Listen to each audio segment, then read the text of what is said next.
Oksana Covey of South Dakota State running out there. Lane 8 was second indoors in the 800. Women's high jump results now up on the video board.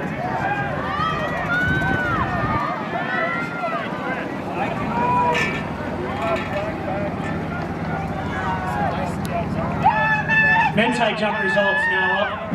Jack Durst, Zach Anderson, both at 6'11".